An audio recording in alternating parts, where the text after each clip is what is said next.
네, 11월 26일 멤버십 번개 라이브 시작하도록 하겠습니다. 비트코인 같은 경우에는 지속적인 38,000달러 돌파 테스트를 진행을 하고 있는데 아직 온전한 지지세는 확인을 해주지 못하고 있습니다. 과연 이대로 이제 38,000달러 위로 지금 가고 있는 과정인 건지, 그렇게 자연스럽게 이 4만 달러를 향한 랠리를 이번에는 시작을 할 수 있을 것인지, 여러모로 이제 관심사가 되고 있는데, 어쨌든 확실하게 긍정적인 신호는 지난해 5월 이후에 38,400달러를 찍었다라는 거, 그건 굉장히 의미가 있고, 지금 수준에서 사실 38,000달러 위에서 저항을 세게 맞고 있다라는 게 지속적으로 확인이 되고 있지만, 이 저항이라는 게 35,000달러 밑으로 확 빠지는 저항이 아니잖아요. 그래서 어쨌든 나름 이 위에서 지지를 받아주려고 하는 그런 의미 있는 흐름, 이런 것들이 포착되고 있어서 긍정적으로 조금 기대감을 가질 수 있지 않을까, 그런 생각도 조금 드는 것 같아요. 공포 탐욕 지수는 하루 전과 동일한 73을 기록하면서 지금 탐욕 단계가 이어지고 있습니다. 여기서 조금 하나 재료 하나 잘 들어와줘서 투심을 조금 자극해주는 그런 상황이 되면 아주 오랜만에 극단적인 탐욕 상태도 바라볼 수 있지 않을까, 그런 생각이 들기도 합니다. 비트코인 도미넌스 같은 경우에는 별다른 큰 의미 있는 변동폭은 없고 52.5% 수준에서 오르내리는 그런 상황을 확인해주고 있습니다. 어쨌든 2021년 4월 이후 가장 시장 지배력이 높은 그런 상황을 지금 비트코인이 보여주고 있다, 이렇게 바라볼 수 있습니다. 이 센티멘트 데이터를 보니까 딱 그런 얘기를 해요. 2022년 5월 5일 이후 처음으로 38,300달러를 뚫어냈다. 지금 고래들이 USDT를 계속 채워넣고 있다라는 거예요. 그러니까 USDT가 지금 거래소로 들어오고 있다라는 거는, 지갑에 채워지고 있다라는 거는 잠재적인 매수 대기 물량이라고 바라볼 수 있는 거잖아요. USDT를 통해서 비트코인을 매수하는 거니까. 그래서 지금 고래들이 계속 지갑에 USDT를 끼워 넣고 있기 때문에, 이거는 이런 걸 보면 곧 4만 달러 달성 가능할 것으로 전망이 된다, 이렇게 센티멘트는 이야기를 하고 있습니다. 크립토 타이탄 같은 경우에는 뭐 복잡하게 설명을 하는데, 이 결론만 정리를 하면 강력한 추세 움직임이 이제 막 시작이 됐다. 그래서 모멘텀이 지금 상승하고 있기 때문에 다음 목표는 39,300달러다. 그리고 여기를 뚫어내고 나면 그 다음은 43,200달러가 될 것이다. 이렇게 좀 긍정적으로 방향성을 이야기하고 있습니다. 캡틴 5 같은 경우에는 이게 지금 12시간 차트인데, 보시는 것처럼 삼각 패턴이 예쁘게 지금 형성이 되고 있고, 황소들이 이번에 38,000달러 돌파를 위해서 지금 노력을 이어가고 있기 때문에, 이번에 이렇게 패턴을 뚫어내서 지지만 받아준다라면 잠재적으로는 41,000달러까지 나아갈 수 있다라는 얘기를 지금 하고 있습니다. 알리 같은 경우에는 거래소 비트코인 보유 물량에 대해서 이야기를 하고 있어요. 지금 최근 2주 동안 거래소에 있는 비트코인 25,000개가 빠져나갔다라는 겁니다. 거래소에 있는 비트코인이 유출이 됐다라는 거는 그만큼 매도 압력을 낮추는 거기 때문에 통상적으로는 가격 상승 가능성 신호로 해석을 할 수 있는 거죠. 그런데 이 액수로 따지면 지금 이게 10억 달러에 육박하는 금액이어서 조만간 비트코인의 반등세, 다시 말해서 4만 달러를 치고 올라가는 힘, 거래소에 있는 비트코인은 빠지고 있는데 들어가고 있는 USDT는 늘어나고 있다는 거, 이게 지금 같은 방향성을 이야기하고 있는 거잖아요. 그래서 이런 온체인 데이터들을 보면 단기적으로 한 4만 달러까지 한번 내달리려는 그런 상황을 우리가 좀 생각해 볼 수도 있지 않나, 그런 생각이 들기도 하네요. 플랜 B 같은 경우에는 지금 순간을 즐기라는 거예요. 까르페 디엠. 네, 4만 달러 아래에서 매수가 가능한 지금 상황을 즐겨라. 최근 18개월 최고치보다 더 높은 가격으로 상승을 할 것이다. 그러니까 이번에 지금 18개월 최고치 38,400달러까지 갔는데, 요거 말고 훨씬 더 높이 갈 거야, 이런 얘기를 하고 있죠. 뭐 근거는 뻔합니다. 얘기는 안 하고 있지만, 내년에 지금 기대가 되고 있는 1월에 한 90% 확률로 기대가 되고 있는 비트코인 현물 ETF 첫 번째 상품 승인 출시, 그리고 지금 4월로 예상이 되고 있는 비트코인 반감기 이슈, 네, 어마어마한 이슈가 지금 두 개나 자리를 잡고 있기 때문에 이런 말들을 조금 이렇게 힘을 줘서 이야기할 수 있다라고 생각해 볼 수 있겠죠. 이 젤레 같은 경우에는 이 43,000달러에서 48,000달러까지는 사실 여기가 간단치 않아, 이 돌파하기가 어려운 구간으로 생각이 돼. 하지만 비트코인 현물 ETF 이슈 그리고 반감기를 앞두고 있기 때문에 꼭 그렇지만은 않다. 그러니까 이 두 가지 상황이 비트코인을 48,000달러 돌파라는 굉장히 의미 있는 그런 상황으로 집어넣을 수 있어 이 얘기를 하고 있는 거죠. 그래서 47,000달러 이 사이, 다시 말해서 43,000달러에서 48,000달러 이 구간이 간단치 않을 거야. 지속적으로 돌파와 지지가 이뤄지고 나서 ETF와 반감기 이슈를 맞이하면서 ETF 아마도 1월, 해빙 아마도 4월 맞이하면서 이제 뚫고 올라갈 수 있다라는 거죠. 그렇게 전고 돌파 테스트를 하고 그렇게 이제 참 오랫동안 기다려왔던 10만 달러 상황을 우리가 생각을 해볼 수 있는 그런 어떤 시나리오에 대해서 나름 이 정도면 그래도 합리성이 조금 있는 분석이 아닌가. 이거 주간 차트거든요. 그래서 이런 걸 바라보고 있으면 조금 더 기대감이 커지는 것 같습니다. 그레이스케일 GBTC 할인율이 이제 한 자릿수로 접어들었습니다. 이게 마이너스 9%대까지 지금 빠진 거죠. 이게 지금 마이너스 48%, 작년 이맘때 마이너스 50% 수준으로 GBTC가 가격이 폭락을 했었는데 지금 마이너스 프리미엄이 한 자릿수로 올라섰어요. 이유는 뻔합니다. 지금 그레이스케일의 GBTC가 비트코인 현물 ETF로 승인될 가능성이 상대적으로 더 높아졌기 때문에 그거에 대한 기대감을 가지고 GBTC가 원래 가격을 향해서 지금 나아가고 있는 거죠. 이렇게 플러스 프리미엄일 때가 있었는데 여기까지 이렇게 빠지기도 했었어요.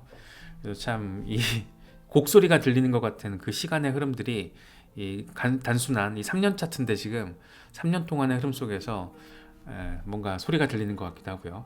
그래서 특히 이제 지난주에 SAC와 그레이스케일 담당자들이 미팅을 가졌다라는 소식이 전해지면서 이렇게 마이너스 9%대 한 자릿수 마이너스 프리미엄으로 전환이 된 상황을 확인할 수 있는 그런 상황이기도 합니다. JP모건 같은 경우에는 이 GBTC 자금 27억 달러 유출 가능성, 그러니까 GBTC가 현물 ETF로 전환되는 걸 노리고 마이너스 프리미엄 엄청 클 때 들어온 투기 자본이 한 27억 달러 된다라는 거예요. 그런데 이게 이제 현물 ETF로 전환이 되게끔 승인이 되면 요 돈이 빠져나갈 거라는 거죠. 그만큼 매도 폭탄이 한번 뚱 하고 들어오면서 이 기초 자산인 비트코인 가격에도 하방 압력을 제기할 것이다. 제가 요거는 그렇게 말씀드렸잖아요. 요거 뭔가 의도가 있다. 이거는 GBTC에서 빠져나가는 자금을 통해서 비트코인의 하방 압력만 얘기를 하고 있는데 사실 비트코인 현물 ETF 승인으로 인해서 이쪽으로 들어오는 가격을 기초자산인 비트코인의 가격을 끌어올릴 상방 압력 요인도 작용할 수밖에 없는데 지금 한 가지를 빼고 한 가지만 너무 선명하게 힘을 줘서 얘기하고 있는 거죠. 이런 거는 뭔가 나름의 어떤 정무적인 판단을 가지고 있는 분석이라고 볼 수 있기 때문에 뭔진 모르죠, 구체적으로는. 그런데 그렇게 좀 바라보는 게 맞습니다. 바로 직후에 이런 얘기를 해요. 이게 뉴스 BTC에서 이렇게 분석을 한 건데 비트코인 현물 ETF가 승인이 되면 최대 700억 달러 자금이 유입 가능하다. 이 주식 채권 시장에서 606억 달러, 골드마켓 금 시장에서 99억 달러가 들어올 가능성이 있다. 이렇게 이제 물론 이게 100% 정확한 데이터인지 아닌지는 나중에 뚜껑 열어봐야 아는데 지금 예측하기에는 비트코인 현물 ETF가 승인이 되면 그만큼 많은 자금들이 들어올 가능성이 높아. 얼추 지금 추산이 되는 게 최대 700억 달러, 27억 달러 나가 괜찮아 뭐 이렇게 해석할 수 있는 그런 이야기들도 나오고 있다는 거 같이 조금 두 가지를 함께 좀 바라보시면 더 좋을 것 같아요. 이더리움 같은 경우에는 2,000달러 위에서 지금 지지를 받을까 말까 좀 받으려고 노력하는 그런 흐름을 보여주고 있습니다. 지금 단계에서 이제 성공을 해주면 1차적으로는 2,200달러, 이후에는 3,400달러, 3,500달러 여기까지도 생각해 볼 수 있는 그런 상황이고, 만약에 빠지게 되면은 2,000달러가 다시 깨지게 되면 뭐 1,800달러 수준까지도 우리가 기술적으로는 열려 있는 상황이다. 이렇게 좀 바라보시면 어떨까 싶어요. 이더리움 고래들이 지금 9일 연속 이더리움을 축적하고 있대요. 그래서 이게 지금 글래스노드 데이터인데 암호화폐 분석 알리가 이런 얘기를 해요. 매수 압력이 지금 증가하고 있다는 거다. 그러니까 이제 고래들이 계속 매집을 하고 있기 때문에 이게 매수 압력을 높이는 부분이고 이더리움 가격 상승에 강력한 신호가 될 수 있다.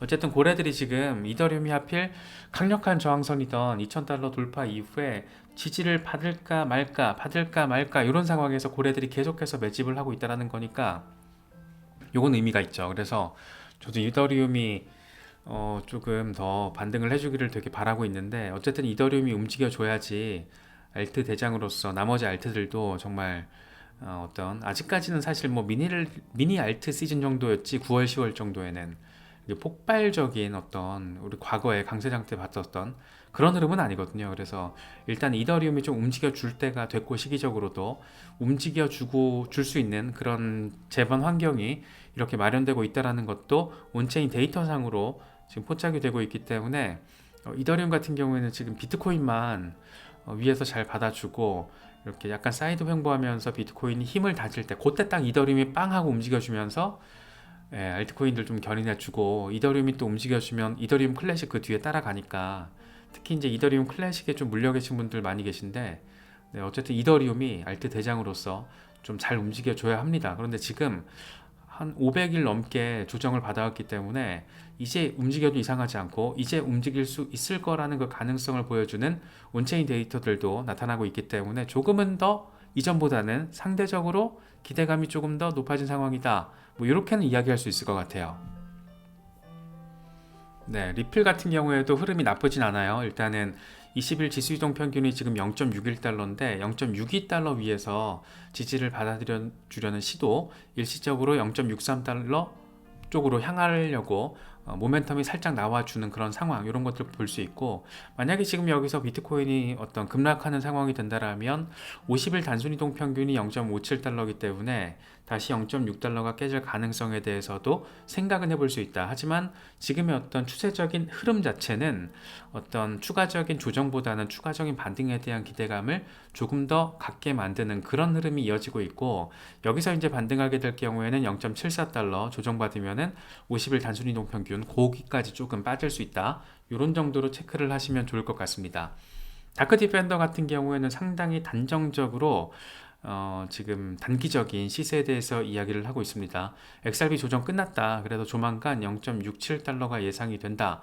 특히 이제 요게 재밌어요. 이 양반이 이렇게 날짜까지 구체적으로 찍으면서 구체적인 예상을 잘 안 하는데 이번에는 11월 30일에서 12월 1일 사이에 0.88달러를 예상을 한다. 이건 투자 조언 아니다. 이렇게 좀 단정적으로 얘기하면 요 사람 말만 믿고 그냥 뇌동매매 하시는 분들도 있으니까 글로벌 하거든요. 그러니까 이제 다크 디펜더도 이건 투자 조언은 아니야. 이렇게 좀 선을 그으면서 얘기를 하는데 이번에 이제 12월로 접어들면서 좀 긍정적인 흐름이 나와줄 가능성 어디까지 0.88달러 이렇게 되면 원화로 따지면 이제 1,000원이 되기 때문에 이 정도 상황 좀 우리가 바라보고 싶은 그런 그림이라고 할 수 있을 것 같습니다.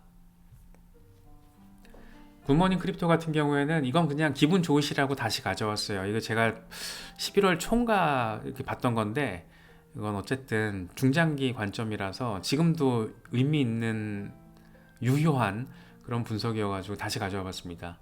12개월 동안 0.006달러에서 3.84달러로 급등했던 과거 기억하냐 이런 얘기를 하는 거예요. 과거에 6만% 랠리를 했던 1년 동안 6만% 랠리를 했다라는 거예요. 그게 XRP라는 거죠. 그러니까 한번 움직여주면 어마어마하게 움직여주고 조정을 받으면 또 어마어마하게 조정을 받지만 움직여주면 의미 있는 폭으로 의미 있는 조정 의미 있는 폭으로. 그런데 공교롭게 정말 너무 공교로운데 이거 어쩌지?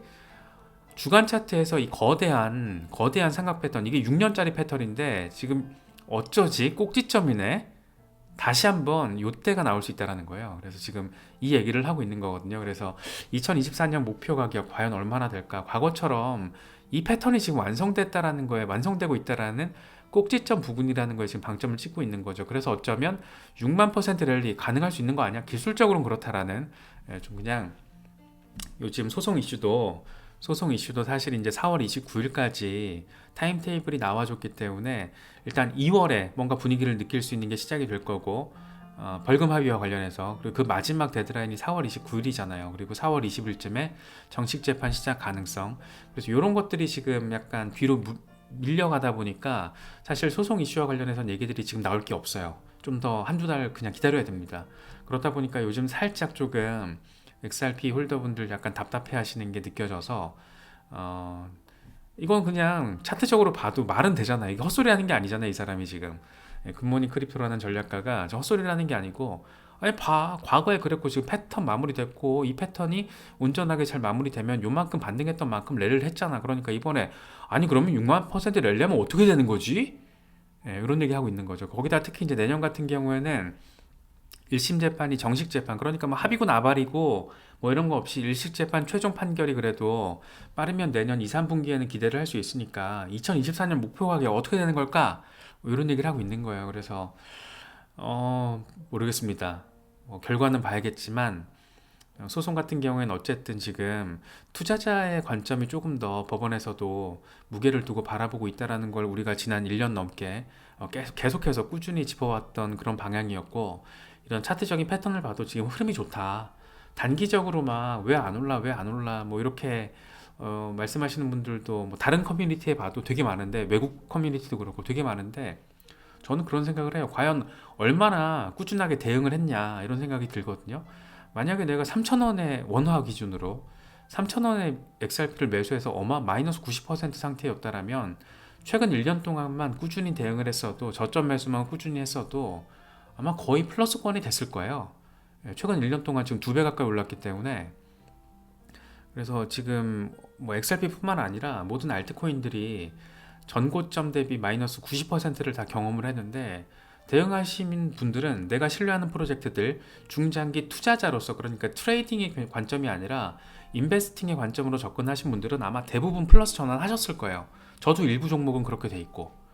그래서 막연하게 막 이렇게 특정 프로젝트 단기적으로 시세 안 오른다고 이렇게 막 감정적으로 대응을 하면, 그거는 내가 투자자로서 실패할 확률을 조금 더 높이는 그런 마음가짐과 언행이 아닐까라는 생각을 저 개인적으로 그냥 조심스럽게 혼자 생각으로 그런 생각을 좀 해요. 특히 해외 커뮤니티 보면 장난 아니에요. 막 욕하고 막 난리도 아닙니다. 그래서 그런 거 보면 약간 조금 안타까울 때도 많은데, 저건 어느 나라 종족이길래 저렇게 함부로 말을 할까?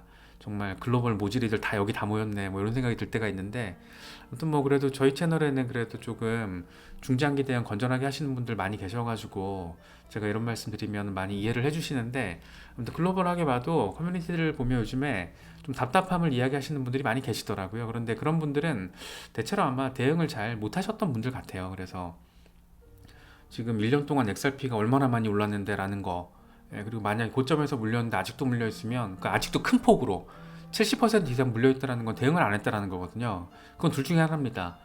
이제 시드의 이슈가 있을 거고, 아니면 신뢰를 못해서 더 시드를 넣지 못하는 그런 두 가지 상황인 건데, 첫 번째 상황이라면 어쩔 수 없는 거겠지만 두 번째 상황이라는 거는 정말 처음부터 잘못 들어간 거죠. 그래서 그런 부분들 꼭 XRP뿐만 아니라 지금 이제 제가 이 얘기를 조금 길게 말씀드리는 게, 요즘 이제 알트 포트폴리오 짜시는 분들 많잖아요. 딱 누가 봐도 비트코인 현물 ETF 이슈가 이거 뭐 될 것 같은데, 이런 분위기가 지금 미국 정부가 보여주니까, 이걸 이 뉘앙스를 보여주다 보니까. 그래서 알트 포트폴리오 지금 짜시는 분들 많이 계신데, 정말 중장기로 내가 한 2년 2025년까지 끌고 갈 만한 종목들을 신중하게 조금 선택하셨으면 좋겠다. 그래야지 물려도 대응할 수 있는 용기가 생기고, 그래야지 2년 넘게, 길게는 한 10년 끌고 갈 수 있는 힘이 생긴다. 물론 이제 10년 동안 계속 홀딩은 아니죠. 고점 때 일부 매도하고 저점 때 일부 매수하고 이렇게 스윙으로 가는 게 우리 같은 개미들한테는 가장 적절하니까. 다 팔고 나면 또 후회할 일 생기고, 몰빵을 해도 후회할 일 생기고. 그러니까 개미들이 할 수 있는 전략이라는 거는 빤합니다. 빤한데, 지금처럼 뭔가 이렇게 정서적인 분위기가 샥 반전하는 전환기에서는 특히나 더 프로젝트 스터디 빡세게 하고, 내가 정말 시세에 영향을 받지 않을 만한 프로젝트, 예를 들면 저는 비트코인, 이더리움, XRP, 에이다 이 정도는 시세에 영향을 안 받아요. 그냥 마이너스면 계속 사고, 그러다 보면 어느 순간 플러스 돼 있고, 그러다 보면 강세장에 수익도 주고, 뭐 그런 식이 항상 조금 개미로서는 안전빵의 대응이 아닌가라는 생각도 좀 많이 들어요. 물론 이제 선물 트레이딩을 하시는 분들이거나 전문적으로 차트를 바라보시는 분들은 다른 얘기죠. 그런 분들은 이제 잘 하시니까. 그냥 일반적인 개미들, 일반적인 차트도 그냥 적당히 조금 볼 줄 알고, 그러면 이제 할 수 있는 건 이슈 트래킹 같이 해야 되는 건데, 이 두 가지 적절히 하시는 분들한테는 뭐 그런 방식으로 이제 다가오는 강세장을 조금 현명하고 전략적으로 준비하시면 어떨까, 뭐 그런 생각이 들어서 XRP 6만% 전망을 가지고 좀 말씀을 들어봤습니다. 또 한 가지 우리가 조금 힘줘서 생각을 해봐야 되는 이슈는 실물자산 토큰화입니다. 이게 또 XRP라도 연결이 많이 돼 있고, 뭐 XRP, 스텔라, 아발란체, 체인링크, 뭐 등등으로 여러 가지 의미 있는 메이저, 준메이저급의 그런 프로젝트들과 굉장히 연결이 다 돼 있어요. 실물자산 토큰화라는 게. 실물자산 토큰화라는 게 뭐 말이 그냥 애매한데 그냥 지금 실제 있는 리얼 에셋을 토큰화 시켜버리는 거잖아요. 예, 리얼 에셋 토크나이제이션. 예, 되게 간단한 건데 우리가 약간 이거를 아직은 약간 일상 속에서 접하지 못하고 있다라고 생각을 하는 거죠. 그런데 우리는 이미 토큰화된 거래를 하고 있잖아요. 특히 크립토 인베스터의 입장에서는 이미 하고 있고 해외 송금할 때 XRP로 주고받는 경우도 있으실 거고. 그래서 지금 R3 같은 경우에 이제 실물자산 토큰화가 더 구체화되고 더 우리 현실에 더 가까이 왔을 때 굉장히 큰 수혜를 받을 수 있는 종목이 R3인데, R3가 딱 이런 얘기를 하더라고요. 올해는 이 실물자산 토큰화의 획기적인 한 해다, 이런 말을 할 수밖에 없는 게 이런 걸 보면 그래요. 일단 첫 번째, R3의 대주주는 일본의 SBI입니다. SBI 아시죠? 예, SBI 리플의 최대 후견 기업이고 지금도 리플랩스에 가장 많은 외부 투자자 지분을 가진 곳이 일본의 SBI입니다. 요시타카 기타오 회장, SBI 회장 같은 경우에는 일본 은행이 어느 시점이 되면 모두 다 XRP를 활용할 것이다, 이렇게 얘기를 할 정도로 완전 XRP 빠돌이에요. 예, 그 정도로 일본에서 지금 일본이 소리 소문 없이 블록체인 수용을 되게 빨리 하고 있어요. 그래서 일본 이게 또 간단치 않아요. 지금 일본 같은 경우에는 이 저성장의 국면을 뚫고 나갈 어떤 미래 금융 혁신에 있어서 하나를 잡으려는 액션을 많이 보여주는 모습인데 간단치 않습니다. 우리가 뭐 과거 역사로 인해서 일본에 대해서 안 좋은 감정을 가지고 계신 분들 내지는 여전히 일본을 폄하하시는 분들 많은데, 일본 같은 경우에는 우리나라랑은 사실 국제적인 스탠다드에서는 평가 기준이 달라요. 예, 일본이란 나라는 일단 선진국이고 우리나라도 선진국의 반열이지만 기본적으로 통화의 가치가 다르잖아요. 원화와 엔화는 국제 시장에서 평가받는 수준이 다릅니다. 그래서 우리가 그거를 무시할 수는 없다는 거죠. 일본에 대한 호불호를 떠나서 어쨌든 IMF 통화 바스켓에 들어가 있는 화폐는 엔화입니다. 우리는 근처도 못 가고 있고. 그래서 이게 국제 시장에서 바라보는 어떤 가치가 다르기 때문에 일본 시장의 흐름을, 특히 이제 크립토 인베스터의 입장에서는 아시아 시장에서의 크립토 환경을 바라봤을 때 우리나라도 거래소 익스체인지의 어떤 인더스트리 개념에서 봤을 때는 굉장히 선두죠. 업비트 엄청 지금 해외에서도 각광이잖아요. 그런데 어떤 크립토 커넥션 같은 경우에는 우리나라도 이제 CBDC 테스트를 하려고 하는데 일본 지금 간단치 않은 모습이고, 그 다음에 중국, 이렇게 약간 세 개 나라가 블록체인 시대에 있어서는 주목을 받으면서 그 어떤 뭐랄까 국가적인 큰 움직임에 있어서 블루오션을 확 가져오려고 지금 노력하는 도시국가 내지는 도시가 싱가포르랑 홍콩, 이렇게 한 5개 정도의 국가와 도시들 정도를 생각을 하면 얼추 그림 지금 어떻게 진행되고 있는지가 조금 종합적으로 이해가 되지 않을까, 뭐 그런 생각도 듭니다. 간혹 이제 이 일본에 대한 안 좋은 감정, 역사적인 그런 경험들 때문에 그런 걸로 인해서 폄하하는 경우가 있는데, 적어도 블록체인 크립토 시대에는 일본이 뭔가 할 것 같아요.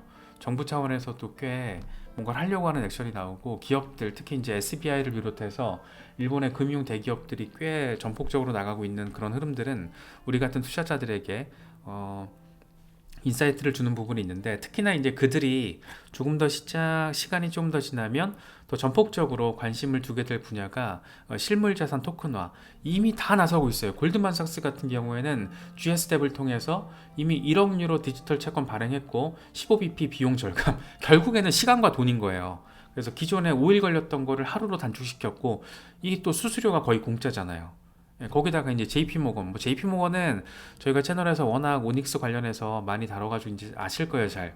그래서 오닉스를 활용한 토큰화 결제, 국경 간 송금과 관련해서 지금 스위프트를 대체할 어떤 대안으로서 미국 의회조사국 리포트에서도 인정을 받은 게 JP모건의 오닉스 그리고 리플랩스의 XRP랬죠. 이 두 가지가 딱 거론이 될 정도로 JP모건의 국경 간 송금 혁신 능력도 어마어마하죠. 그래서 올해 같은 경우에 레포 거래량이 1조 달러 2천만 달러 비용을 이미 블록체인 기반으로 해서 돈을 아꼈다라는 거죠. 그래서 저렴한 거래 비용 그리고 빠른 처리 시간, 결국에는 토큰화 거래 불가피하다. 정말 부동산 자산이 토큰화되는 시대가 되면, 그러니까 토큰화 거래, 실물 자산 토큰화 거래, 부동산 자산이 토큰화돼서 거래가 되는 그런 시대가 오면 과연 이 세상은 또 얼마나 많이 바뀌게 될까. 지금 이제 부동산 수수료 우리가 조금 많이 내잖아요. 매매하고 이럴 때 그 거의 제로에 수렴할 거라고요. 미래 어느 순간이 되면. 그래서 이게 다 블록체인화 될 가능성이 지금 매우 높고 방향성은 정해졌다. 왜냐? 기관들과 국가들이 움직였기 때문에 라고 생각을 해볼 수 있고, 특히 이제 뱅가드 같은 경우가 재밌더라고요. R3의 코다를 활용하고 있는데 노동력이 주당 100시간씩 지금 절감이 되고 있대요. 노동력도 노동력 다시 말고 돈이잖아요. 근데 일주일에 100시간씩 절감이 되고 있고, 이게 뭔지 저도 이제 뭔 소리지?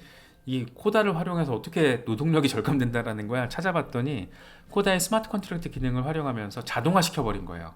그래서 노동시간 지금 절감을 구현하고 있다라고 합니다. 특히 이제 부동산 토큰화 이슈, 부동산 실물 자산인 부동산을 블록체인에서 NFT화 시켜서 토큰화 시켜버리는 그런 이슈에 지금 굉장히 적극적으로 나서고 있는 게 리플랩스잖아요. 지금 다 연결된 거 느껴지시죠? R3 이런 대형 기관들, 뭐 골드만삭스, JP모건, 뱅가드는 특히나 진짜 R3 활용하고 있고, SBI 중간에 이제 리플랩스, 다 연결돼 있다라는 거죠. 그래서 특히 뭐 리플랩스 이번에 홍콩통화청 CBDC 협업, 이건 제가 한 수십 번은 정말 말씀드려가지고 이제 그냥 약간 지겹게 느껴질 텐데 중요합니다. 중요하기 때문에 이런 사례들이랑 다 연결돼 있어서 사례를 가져오다 보면은 계속 반복이 되는데 다 그만큼 의미가 있다라는 걸로 생각을 해주시면 좋을 것 같고, 스텔라 또 간단치 않죠. 스텔라 리플이 세게 움직여주면 스텔라 바로 따라갈 거예요. 이더리움이 세게 움직여주고 나면 약간의 텀을 두고 이더리움 클래식이 움직여주는 것처럼 리플과 스텔라는 어쨌든 한 배 속에서 나온 리플의 하드포크가 스텔라니까, 거의 리플이 약간 엔터프라이즈 비즈니스에 초점을 굳이 분류를 하자면 리플랩스는 엔터프라이즈 비즈니스에 조금 더 포커싱이 맞춰져 있고, 스텔라 같은 경우엔 리테일 쪽에 좀 더 맞춰져 있잖아요. 그래서 궁금해요. 한 5년 정도, 10년 정도 지나고 나면 어떤 나와바리의 정리가 어느 수준으로 정리가 될까? 하긴 다 할 텐데 어느 쪽이 좀 더 포커싱을 더 주력해서 나아가고 있을까? 굉장히 궁금하기도 하고 뭐 그렇습니다. 또 하나 이제 체인링크도 이번에 한 9월, 10월 달에 제가 말씀 많이 드려가지고 체인링크 이제 잘 아실 텐데, 실물자산 메타의 가장 좋은 선택지다. 실물자산의 핵심 인프라로 자리를 잡았다. 이거 왜 그러냐면 쉽게 말하면 블록체인에서 뭘 해요. 프로젝트를 뭘 하는데 예를 들어가지고 그냥 예를 듣는 겁니다.